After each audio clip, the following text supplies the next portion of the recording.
what do you think about Open IPC? Open IPC. For those who don't know, Open IPC is an alternative open firmware for your IP camera. And the reason it's exciting is that people have started doing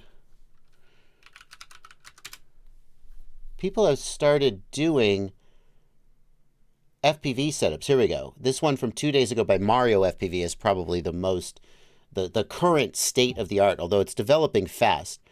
Sorry, Mario, I'm going to turn your audio off so I don't play any music that might get me in trouble. This is a really impressive setup. Look how small it is, right? And the idea is that there is this firmware we can run on it that basically turns it into an FPV video transmitter. Pretty impressive. Getting it working is fairly technical, and people are asking, well, Bardwell, make some content about this. And I keep thinking, maybe it's time for me to make content about this. And then they keep making it easier to use and better. And I go, okay. I look at the setup instructions and I go, oh, this is super technical. Like, even if I make a tutorial that's as easy to follow as I can possibly make it, like only 5 people are going to freaking follow it. And so I think to myself, you know what? When it gets just a little easier to use, maybe that'll be the time to make a tutorial about it. And then it keeps getting easier to use. And I'm like, eventually I think the day will come, but it's pretty exciting.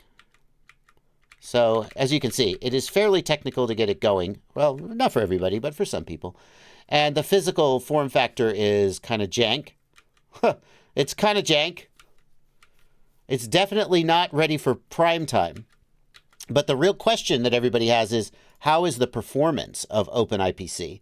And here, now you want to know, I want to warn you guys that you're looking at a YouTube video, which is already degraded quality.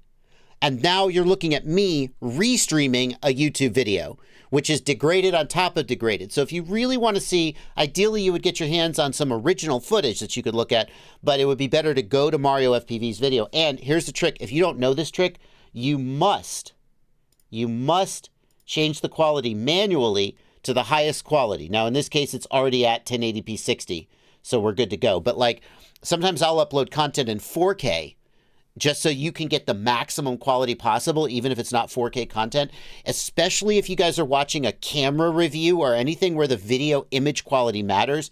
Always turn the resolution up as high as it can go. Even if you're not watching on a 4K screen, you will get a better looking, more representative image by telling YouTube that you want 4K. Okay, so always do that. In this case, 1080p is the best we can get, so we'll go ahead and we'll take a look at that. Yeah, that tip, oh, like, engrave that in your brain, because so many people, I think, watch a camera review and they don't know that, like, YouTube on their phone is giving it to them in 720p, or even 1080p is not the best. And you're not seeing the actual quality of the camera as much as you could. And frankly, like if this was like a new DJI or walk snail camera, I might be like a little critical and go, nah, I don't know. But like, for what it is, it's pretty good. Like, it's not awful, right? I don't know. Yeah, but the big question Sebi D asks is, what's the latency? What's the latency? And I've actually, like, wondered that myself. I don't know. 1200 milliwatt output power. So, like, you can see here, it's not as good as DJI, duh. Like, there's a lot of detail being lost here. I would wager to say it's not as good as walk snail, but we'd have to do a side by side. But for how small it is and how inexpensive it is, it's pretty freaking impressive. And it can probably get better over time. And it's just good to have more options. Anybody know the latency, though? Has anybody tested the latency? So this is where I want to be very critical. Okay? Go, Blunchy. The only problem I have with the presentation of what we've seen so far is that he continues to say in comments on his pages, on the community post, that this is 35 milliseconds of latency. That is on a bench test with a GPU running as the VRX, is my understanding. So Oh God, what's currently running as the VRX? We have not seen. My understanding is we have not seen testing that's proper testing at any range, with any consistency, with any breakup statistics, with anything like that. It's just that on a desk, the best you can get is around 35 milliseconds. So I just want to be clear about that. But okay, but just on principle, I'll play devil's advocate and argue with you a little. Yeah. Although I appreciate the points you're making. DJI Caddx Vista DJI in high quality mode is about 35 milliseconds on the bench, and then it gets higher when you go fly around.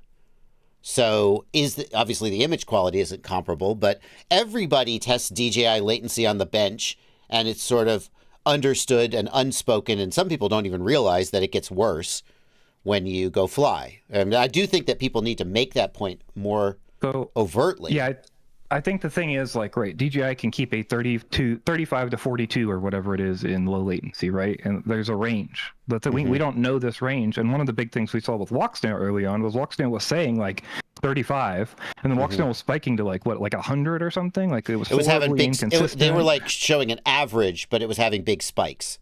Yeah, so like I think, we just need to make sure we're not assuming that we have great steady latency at 35, because I see a lot of people using 35 millisecond latency as a number to compare to DJI and Walkstone currently, and that's not like even close to where we're at. Well, so let's all just rein it back in, right? But you said he's using a desktop GPU as the VRX. What is the VRX being used right now? Do we know? I'm not sure. I know there's different solutions. Because obviously he doesn't have goggles. Yeah. Here we've got Mario FPV showing a VRX with H.265. Hang on, let's look at that in a second. Does he have any latency numbers in this video? Onboard DVR. Oh, God. A lot of jello there. That's too bad. This is probably not the camera's fault, potentially, but... I just, like, if you haven't done testing, we can't use latency numbers for anything. That's all that I mean, right? Well, and like you need to do actual glass-to-glass latency with a slow-mo camera, like Chris Rosser and Madstech do. I mean, I've seen that. John Goblin in our Discord has been running it on his own setup and has seen 35 to 42 as his lowest latency. Okay, so that is on that glass-to-glass.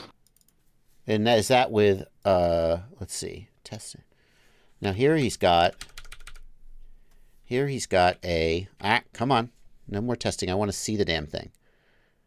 He's got a VRX that he's built onto the front of the goggles. What? Okay, here we go. What is the VRX? 3D printed case. Very nice, clean print. Looks like a Raspberry Pi type device. Is that a Raspberry Pi? Open IPC VRX.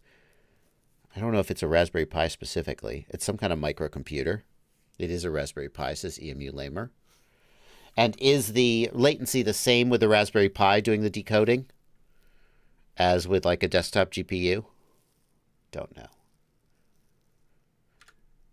know. One of the weaknesses of these systems historically has been that they use Wi-Fi adapters as their radio chipset. And that's not actually that different from what DJI and Walksnail do. But DJI and Walksnail are doing some deep... They're modifying the way that the RF adapter transmits. It's not Wi-Fi at the PHY and at the data link layer. And usually these open source projects don't have access to the code, and they're basically doing Wi-Fi to transmit data, which is all digital video is. And that means that they don't get optimal latency and so forth. Now, I don't know if that's true for OpenIPC or not. But it is a thing that has been an issue in the past. No, we don't. I don't see any latency measurements here, but that VRX certainly is interesting. Very low and consistent. Where is the latency? There's not one in any range. There's never a range latency. That's what I'm saying. It doesn't exist. He says the latency is very low and consistent, but is that just based on flight feel? So I looked up John Goblin that I was talking about in our Discord, one of our know-it-alls in the Discord. He tested on an Orange Pi 5 Plus to get the 35 to 42 milliseconds he's seeing. He said 42 is consistent and sometimes dips down to 34. This testing. That's not great, but it could be. And that's better. On a bench, glass to glass. But the all of these projects, it seems like they are waiting for them to reach a level of maturity and sort of public interest where it's worth somebody actually, making a VRX and VTX with custom silicon or an SoC that's optimized for performance. And then they potentially will take a great leap in performance. But it seems like they don't reach the point where it's worth it for someone to do that. And so they never they're always held back by their hardware a little bit. Interesting. It's interesting. I think the main thing is he showed that custom board with camera that we looked at the first video, right? So if he releases that in a time frame that makes sense, if the price makes sense and the product's pre-flash when you get it, then the question is will the VRX sell at the same time? Will that be pre-flash? What will that look like? I was trying to dig up info and even John wasn't sure, is there bidirectional communication? What happens when you get real breakup? How many blocks are encoded? He was saying he was seeing it black out totally, so I'm just curious, how all those, we take for granted a lot of the things we get from things like DJI and Walksnail, right? The retransmissions and the holding things and the compression in line. I think a lot of the people do though. Yeah. Right. Yeah. They're doing a lot of magic in there. Right. Yeah. So for sure. Well, anyway, so my take is this. Most of the time when I make a video, one of the factors that I put into making the video is how many people is it going to help? And that's not necessarily directly proportional to the view count. My beginner learn to fly videos in terms of popularity and view count do not get as many views as a product review of a new hot product, which is going to get 4 or 5 times as many views as a learn to fly video. But I feel good about making the learn to fly videos because I feel like I hear from people who say, "Oh yeah, I learned to fly using your videos," and that is very gratifying to me. In terms of a video like this, I think at a point where it is still very early in its development and not at its full potential, and also extremely technical and difficult to set up, the number of people it will help is low because not that many people are just happy to fly whatever they're flying, DJI, Walksnail, Analog, HD0. They don't really care. And then of the people who might be interested in it, a lot of them are going to be put off by the number of hoops you have to jump through to get it working.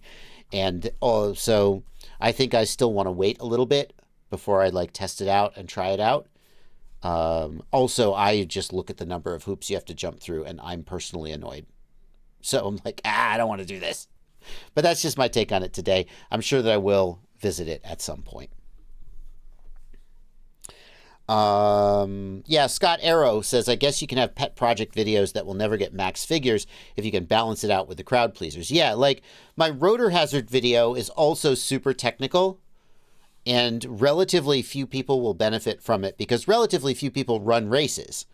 But I think it's there's nobody who makes a lap timer. I hear from so many people who race and they're how can I get a lap timer? So it's clear to me that there's sort of a desperate need for this service and I'm happy to sort of fill it. I'm not sure that's true with Open IPC though. I think a lot of people are happy with what they've got. Anyway, let's move on to the next question. We'll take a couple more questions and then we'll do super chats. Kermit FPV says, I have put WTFOS onto my V1 and when I use the Fusion, the text blocks the screen. You got to go into the TBS Fusion menu and turn off their OSD.